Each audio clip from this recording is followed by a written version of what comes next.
Hello, my name is Alexandra Beaumont, and I am a folklore fantasy author and also the London events organizer for the British Fantasy Society. And I am here today to read you a little bit from my debut fantasy, Testament of the Stars, which is based on Tudor astrology taken and sort of spun into a fantasy world to imagine what it would be like if the stars were gods and sort of set the fate and fortunes of everybody's lives. This is released through Bridgesgate Press, my publisher, and the sequel is due out this year, and that's called The Astral Tide. So it's a really good time to get involved with the star magic madness, where the people of the world drink the blood of the stars to hear their memories. So I'm going to read a little bit from the beginning of Testament of the Stars.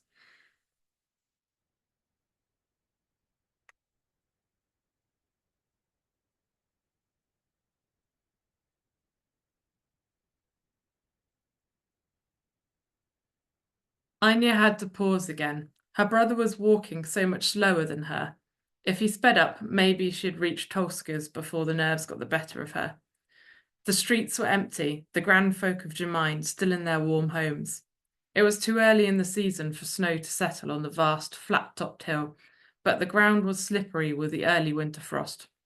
Bree was right to walk slowly, but did he have to take so long? The only people they saw as they descended the steep hills were the Raskians, brought up to sweep the last of the autumn leaves from the cobbled streets. Before descending into the ever steeper avenues down into the walls, they passed the tall slate tower belonging to the astrologer-elect. Einya paused, rubbing the symbol of a constellation across her forehead, glancing towards the rough stone walls of the Star Rock cavern below the tower. She ignored Bree's hiss and turned away to continue by her brother's side, down towards Rask. The bridge towered over their heads as they descended, one of four arching over the Rask district so that Gemynd's nobles could exit the settlement without going through the slums. The alabaster bridges were cleaned to perfection, while the pillars rooted in Rask were covered in moss and sludge in a sickeningly obvious contrast of lifestyles. Einya pushed down a surge of guilt and kept walking. Einya and Bree weaved their way toward one of the several steep spiraling sets of steps cut into the wall that led down into Rask, avoiding the large bridges. At the bottom, Einya lifted a heavy latch on the iron gate into the winding streets. It hadn't been cleaned in years, and the rust flaked off the metalwork. No guard yet, Bree muttered. Too early. They only check permits after midday. Yes, and then there's no way to get a cart permit to go up the promontories. It's a mess. She shrugged. There are ways to plan ahead. One day you'll see past your blindness, I hope. Einya sighed. Where are you going, anyway? To see a friend? A friend. It's best you don't know. They'd reached the bottom of the stairs then, and Einya tried not to glare at him reproachfully. How could he be so careless? There had been examples of dissidents made before, and next it could be Bree hanging in the square. She wanted to slap him. They instead shared a quick embrace before both were on their way in their separate directions. Einya heading down the familiar streets to find Tolska, and Bree heading back up the steps toward home. The Raskian avenue was smeared with grime, vomit, and probably worse. Einya tugged her hat low over her brow and stepped briskly over the cobblestones. It wasn't that Gemyndians weren't allowed down here or expected here. Sometimes it was just better to go unnoticed. Despite all the dilapidation of the settlement, Rask was a lively place. Celebrations always followed the creation of new astrologers, even in Rask, despite the people never being told who the astrologers were. A few drunken waifs splayed across splintered benches in the alleys, paying her little notice.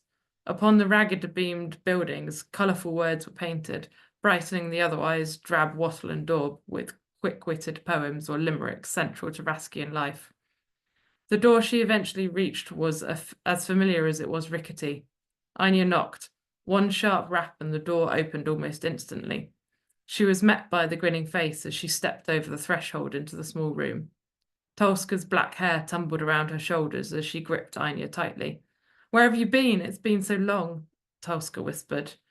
Einya held her tighter. It happened, Tolls. I'm an astrologer at last. I'm sorry I couldn't say before, but finally you can get away from this horrid place. I'm pleased for you, but Tolska's smile faded. She pulled away and went to the table by the door. What is it?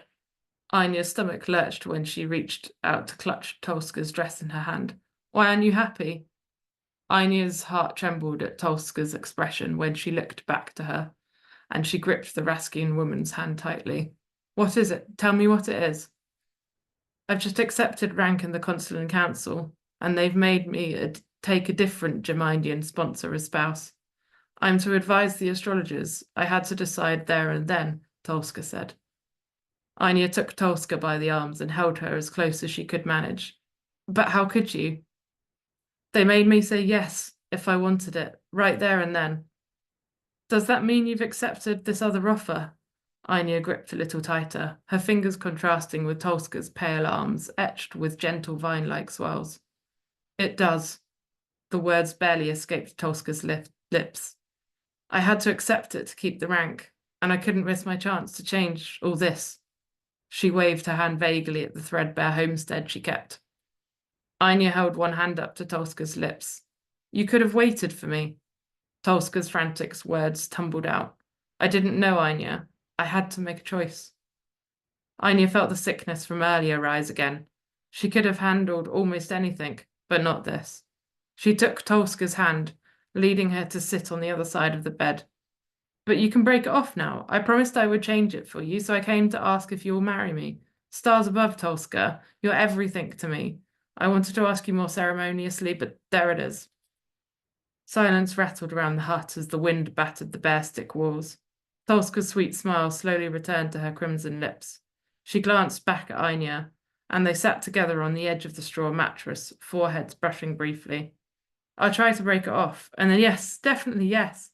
Tolska grinned anew, her bright green eyes shining like emeralds. Just one more day, and then we'll wrap our hands in silk and find a starlit glen to be wed. I promise. Einya brushed her lips across Tolska's forehead, her bandaged hand resting in her lover's lap. She had to believe it. Einya struggled to untangle herself from the tight embrace. Break it off, and then I'll see you tonight. Tolska's nod and smile kindled a fragment of hope in Einya's chest. I'll leave you to fix this, Tolska. Know that I love you always. Einya turned to leave. As she left the hut, the morning dew had not yet burnt away, and the first of the winter clouds clustered above the spires of Gemynd. Einya walked a few streets and then sagged against a wall, half hurt yet half hoping, the burn of tears still lingering in her eyes.